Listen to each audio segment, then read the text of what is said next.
I'm Matt Bishar with NAREIT's REIT.com here in Washington, D.C. for NAREIT's 2016 REITWise Law, Accounting, and Finance Conference. Joining me today is Neil Wolitzer, Managing Director with Goldman Sachs. Neil, thanks so much for joining us. Glad to be here. Now, here at REITWise, you moderated a panel on the state of the capital markets. What do you see as the major capital market trends that's going to impact the listed REIT industry over, say, the next year? It's a great question. I think we heard some great perspectives on today's panel. I'd say there's three trends that people should, I think, take away from the panel. Number one, volatility is here to stay. That's going to be found in both the equity markets, and then we're also going to see some very specific volatility in the debt markets, and I'll go to each of those. And third, there's this debate of private versus public, who's right. I think when we saw a couple of weeks ago, the REIT sector was trading at a very material discount to net asset value. It's improved a bit. But this push-pull debate's going to continue. So on the equity front, it's funny, if you think about 2013 to 2015, you could have gone on a long sabbatical and you could have come back and the world would have been the same, right? The same market, the same dynamic. If you would have gone on a couple months sabbatical anytime from the summer of 2015 to today, you would have had multiple ups and downs, right? So we saw the volatility of the summer, we saw the REITs climb back again in the fall, we saw significant volatility in January, February, and we've seen a grinding up again. So it doesn't feel like to us that's going to change. In fact, in January, we saw REITs almost go back to the old playbook of sort of the 09-10 time period where those REITs that had very strong balance sheets and very safe dividends were outperforming, and those REITs that were perceived as basically riskier balance sheets or more risk on underperformed, right? And so a little bit of the back to the future there. So markets seem to have found its a little bit of footing on the equity side, but the volatility seems like we're here. On the debt side, tale of two cities. High quality assets, you're going to find a bid to finance it.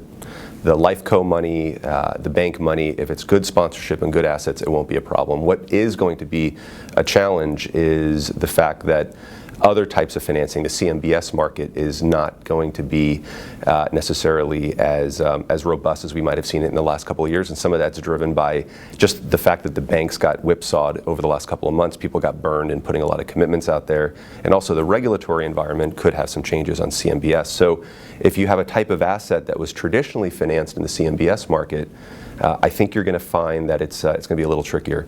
And then the last comment I would make is private versus public. People are just having this debate. Nobody really knows what inning we're in, but it sort of feels long in the tooth. And when people look at certain sectors that are trading at material discounts to NAV, it makes you scratch your head a little bit and say, well, who's right, the public or the private market? So I think the jury is still out on that, but I think the market is going to settle out and answer it one way or another. But I think right now, rational people can take both sides of that debate. And sort of picking up on that a little bit, from 2005 to 2007, we saw quite a bit of privatization in the REIT space, and there's been some talk about, maybe that's going to start to occur again. What's your opinion on the possibility of that happening? I hate to talk against my own book as an investment banker. I wish I could say it would be the same, but I think it's going to be a while. I'm personally of the opinion that, one, you need someone to basically feel like they're getting paid for all the growth in their business. Back in 05 to 07, I worked on a number of those transactions, and the math suggested that people are basically paying us dollar for dollar for our business plans. So why take any execution risk? Just take the money now. Right now, if you ask any of the CEOs about their business, ironically, despite what they may see on the screen, they love their business. Some people say their business has never been better, for the most part. So people are feeling good about their businesses. So I think that's going to be an impediment. Two, the psychology aspect of it. And people think back 52-week high a year ago. Last April, the REIT market was doing great. So people still kind of have those higher stock prices in their heads. And so I think if we see a situation where the market sort of continues to trade in certain sectors at a discount to NAV, where that memory of that high stock price fades, and if you see that, I don't know if that's 6 months, 9 months, 12 months, but it could, it takes a little bit more seasoning. And if we have a financing market that continues to be supportive and robust, if those two things happen, you could see a wave of privatizations. But what we might see is that the market continues to drag on, but if the financing market isn't there, you won't see the privatization. So it kind of requires, I think, both of those conditions to allow that to happen. And on the flip side, what do you expect, or the likelihood of listed REITs being formed from either private equity players, public non-listed REIT liquidity events, or other new entrants into the listed REIT space? Again, I wish I could be talking my book more as a banker. I feel like the here and now, it's a little tough for the most part. So it costs a lot of money, you take a lot of risk, it takes a lot of time and focus to go public. And so people are willing to do it if they view that public equity is a superior form of capital. We happen to be in a moment in time where there's a lot of private equity capital. We heard folks on the panel talk about that. And when they look at the public markets trading at a discount, some sectors to NAV, other sectors I'll get to in a second, are not, it's kind of tough to justify all that expense and all that risk only to trade at a discount to your inherent value. But as we all know, the world changes very quickly.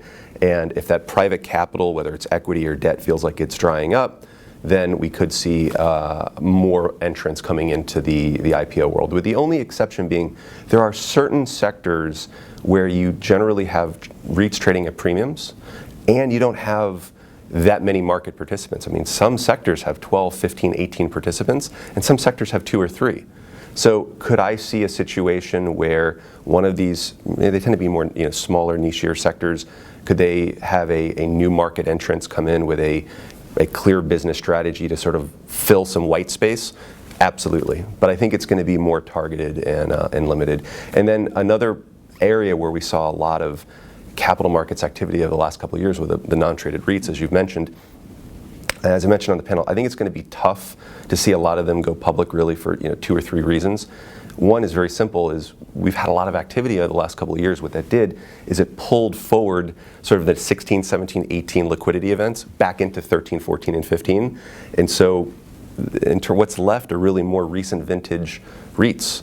And so it's hard in 2016, 17 to justify going public when you just raised your money in 14 and 15. So I think we have a little bit of a vintage issue, and then I think given all the regulatory changes happening in the non-traded space, which is going to have, I think, material impacts, I think there's a wait-and-see attitude among the sponsors before they pull the trigger on any liquidity event to see how everything settles out before they decide to go public. Great. Neil, thank you so much for joining us. Thank you. For more information from REITWise 2016, be sure to visit REIT.com.